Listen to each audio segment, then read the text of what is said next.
The Environment Protection Authority indefinitely closed the Orica ammonia facility at Newcastle this week following a discharge of the toxic chemical which resulted in the hospitalisation of 2 people. It was the third malfunction and spill in 4 months. As a consequence of all this, the Environment Protection Authority is undergoing major reform. Today, State Parliament approved the EPA's statutory independence from government through a governing chairman and board and a new office of Chief Environmental Regulator. Fines on hazardous industries which fail to report danger to public safety will be doubled to a maximum $2 million. While there have been questions about the media skills of Environment Minister Robin Parker over her handling of the Orica crisis, the Minister was saved at a news conference on Thursday by the new Chief Environmental Regulator, Greg Sullivan. I spoke to him a short time ago. Greg Sullivan, welcome. This is the third Orica plant incident or at their facility at Newcastle in 4 months. Why didn't you come in with the prevention order after the first one? I mean, it's not as if you didn't know about Orica's reputation up there. Can I say at the outset that I'm totally dissatisfied with Orica over this incident. It's completely unsatisfactory. I've telephoned the Chief Executive of Orica on the Wednesday evening after the incident, and I made very plain to him that I was both unhappy and dissatisfied with what was happening, and I was very concerned. We did close the ammonia plant after the incident in August the 8th, and following that, once I received a briefing from my investigators on the Thursday of this week, I then proceeded to close the ammonia storage systems at the Orica site there at Kooragang Island, and they'll remain shut until they can convince me that they can run these plants safely. So the Orica facility there is a vast facility. There are many plants, in fact. So you've closed the ammonia plant and the ammonia storage facility. That's right, Quentin. There are 6 plants across that site. It is a very large, complex and hazardous site. What do they have to do, Chief Environmental Regulator, to persuade you that they can reopen? I mean, they've got to issue some paper or what? Well, fundamentally, Quentin, they've got to convince me they can run these plants safely. That's the first and most important point. Now, what we've done is put in place a very detailed plan with respect to the ammonia plant. I established a start-up committee which consists of representatives from a whole range of government agencies and local government to go through a very detailed verification plan covering technical aspects, the clean-up, communication with the community and the emergency plans.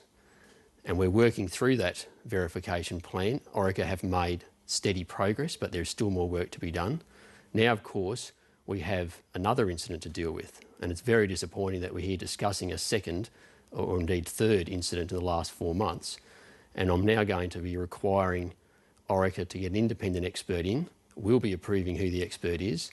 They'll have to provide a causal analysis about what actually happened, recommendations about what's required to fix it. Then they'll have to make the changes and we'll get that verified by an independent expert. And you're prosecuting them anyhow? That's right, Quentin. We've actually got 2 prosecutions before the Land and Environment Court against Orica about 2 separate incidents, as well as 4 active criminal investigations in terms of incidents that have occurred over about the last 12 months at that site. They're an ASX-listed company. There's reputational risk here. You'd think the company would have moved much more rapidly to protect its reputation. The Greens in New South Wales are calling on you to revoke its licence. Will you do so? Orica finds itself in a very serious situation. I don't want to speculate about what the final regulatory outcomes might be on the range of investigations we have underway. As we discussed, we already have 2 prosecutions before the Land and Environment Court. They carry very significant penalties if Orica is to be convicted. And we've shut down 2 critical components of that site. So this is hurting Orica. You've been assisted, can I put it to you, by the glare of publicity, which has really been embarrassing to the government. Governments are embarrassed from time to time, I know, but it goes to the history now. I know you've only been in New South Wales for 18 months, you come from Queensland, but can you tell us from your looking at the record how often these prevention orders are given to hazardous industries? We need to know. Just give us an historical timeline. Well, I can't comment on what occurred before my time. I've used prevention notices to shut down parts of plants twice, in both cases Orica. They are very serious tools and they're not decisions that any regulator takes lightly. What did you find when you came to New South Wales about the attitude of industry to the environmental protection laws in this state? What was their attitude?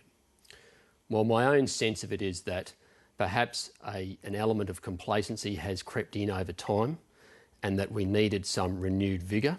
Do you have full confidence in the Minister, Robin Parker?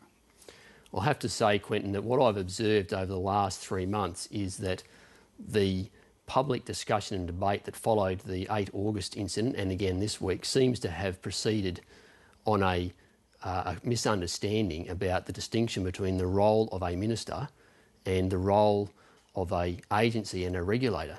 The minister's role... Well, I'm sorry that that's developed, but it's because the EPA, as it's been called, has been so low profile over the last 7 years. Well, the minister's role is to make sure that the laws we have and the regulations reflect contemporary community sentiment and the needs of the community, to make sure that the agencies are delivering on what's required by the community, and where we do have major public policy issues to be resolved, providing that guidance.